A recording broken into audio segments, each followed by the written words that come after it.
Yeah, you get one? You get one over a Camaro? I don't know about that. No, you don't know about that? Hey, then I can get you.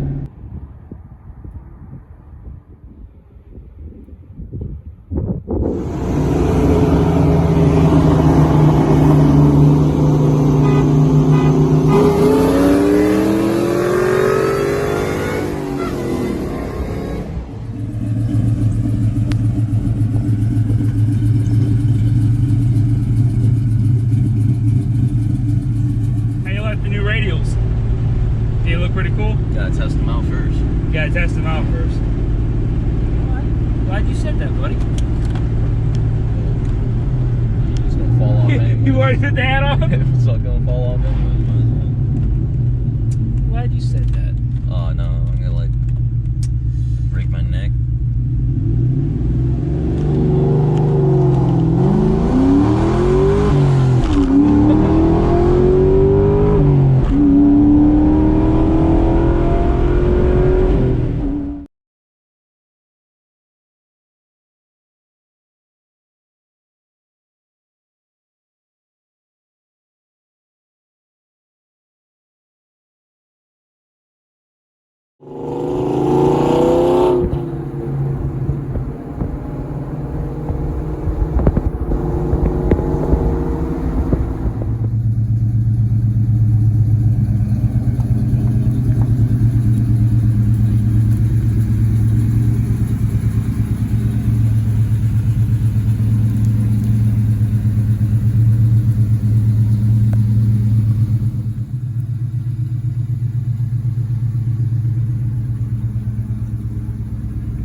So I'm in the Mach 1, so just going to give a quick rundown real quick. So basically, if you drop literally like half the freaking car apart, the front, like the K-member, the motor, the mounts, the trans mount, all this stuff, I figured that it won't be all put back together perfectly because it's an old car, and you know, once something's taken apart, it'd be kind of hard to make it perfect again. So I just assumed that, you know, that's just kind of be the nature of the car, but it started getting like noticeably worse. We found that my motor, you know, it's common sense. My motor mounts are just completely non-existent. One was cracked, the other one was bad. Actually, one of the guys, they took a video of the mounts, and I had them send it to me on my phone so they can show you all the.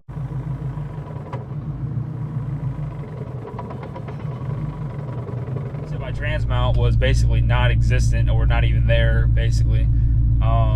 So that explains why my transmission shifter was so bad. But no, I've been letting it idle. You know, you guys, you know, try to give it a little, just a little idle, a couple little revs, you know. Yeah, I do miss this car though. I'm not gonna lie, guys. I mean, the motor's brand spanking new. Y'all already know what it is. You know, it revs like a freaking. I love hearing that sound. So, one step at a time, guys, but I just wanted to give y'all an update. I totally forgot to explain this, so my bad, guys. But as you guys saw probably a short that I posted a couple days ago, I did take the Mach 1 to go get dyno tuned after I broke in the motor.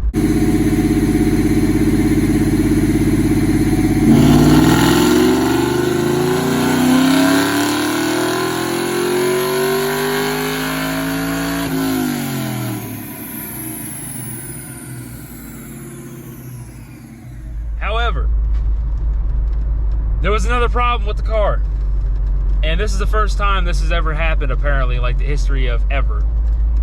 But so I drove 2 hours away to Jacksonville to go get the car tuned by a very reputable guy who's really well known and really knows his stuff. I went with a buddy of mine, actually. We're both going to get our cars dyno tuned.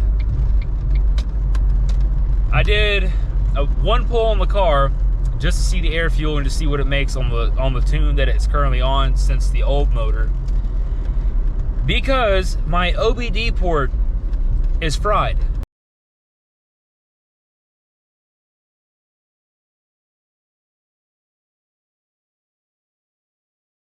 He couldn't even plug his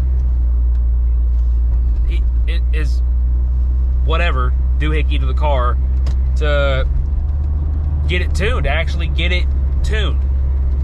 So I was only able to do one pull on the car as it sits with the new motor and with the tune that it's running on, which I don't even know what's on the tune, and it scares the living crap out of me, to be honest. I don't know where the timing's at, but the horsepower was definitely beyond disappointing. The torque I was beyond impressed with. So I mean, you take whatever, but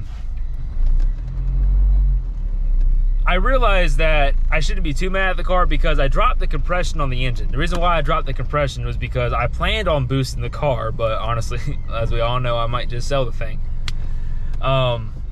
Stock, they're around 10.1, 10.2, something like that. It's in the 10s, and I dropped it to around 9.8, which is around the same as the 97 Cobra.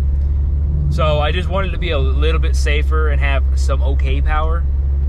So anyway, without further ado, the car dynoed, made 308 horsepower and made 350 foot-pounds of torque on one pull, which the torque, like I said, I was really happy with. I didn't expect that at all. Power, I should have known that it wouldn't be that great because, again, same compression with the 97 Cobra. The only difference is I have long tubes on the Mach 1. 97 has the stop manifolds, and then again, the exhaust is completely the same minus the long tubes. H-pipe and H-pipe, Flowmasters and Flowmasters. So 308 is about, you know, pretty accurate compared to the 97's 286. So new engine setup now, so I don't know the timing's at. I mean, there's some things that can be tweaked, added, whatever. I mean, if I could hit like 320 wheel, I would be really stoked with that, with a nice healthy curve and really solid air fuel. Like I said, I just want the car just to run as perfect as it can be for what it got. That's all I want. You know, like I said, the whole plan was to boost the car. The motor set up for boost, rings, the compression, everything, forged rods, pistons, you name it, all the ARP bolts and stuff. So time will tell what's gonna go on with the car, but I'll include a lot of content from the past so you guys can just really reminisce on the Mach 1, you know.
yeah, guys, I'm sorry that it's been so long for not having the Mach 1 on the, but it is what it is. I'll catch y'all in the next one. See ya.